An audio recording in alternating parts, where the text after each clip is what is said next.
Hello， 我係 Tony 嗱，今集咧我哋就講翻漏水小知識啦。好多時咧，過往好多個 case， 無論做800蚊又好，做專家報告都好啦，好多時都會問我，喂，追討點樣做啊？保險點樣 claim 啊？喂，其實嗱，簡單啲同大家講，保險其實之前都有講過，分為火險同埋家居保。咁火險其實你買按揭嘅時候就包你普通即係間屋，如果假如俾火燒成間屋嘅損失啦，同埋家居保即係話大家嘅裝修嗱，好多時有一啲條文裏邊咧，我成日都講就魔鬼在細節。你哋真係睇一睇，其實你哋究竟個保險包唔包漏水呢？其實佢哋一定有個條文係寫，因為第三者漏水啊，定係因為你漏水而引致嘅損失呢？其實一定有呢個 clause 嘅。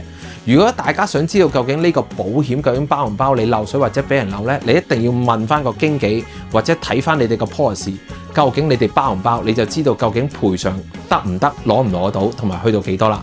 嗱，其實俾一個預告俾大家啦，因為其實大家過往嘅反應對呢個都非常之熱烈。如果我哋其實嚟緊係會開 live 嘅，或者講關於呢件事啊，或者解釋保險啊，或者有關嘅司法嘅程序。嗱，假如我哋喺11月1號之前，我哋嘅 subscriber 即係 YouTube 嗰度，我哋去到多到1萬嘅呢，其實而家9400幾個㗎啦。如果我哋超過咗1萬人呢，我哋就會11月頭或者10月尾就會開一個 live 同大家講一講呢件事。大家呢，其實踴躍支持之外呢，仲要 forward 俾你啲朋友，快啲 subscribe 我哋同 like 我哋之後呢，由我呢個漏水專家親自講解俾你聽。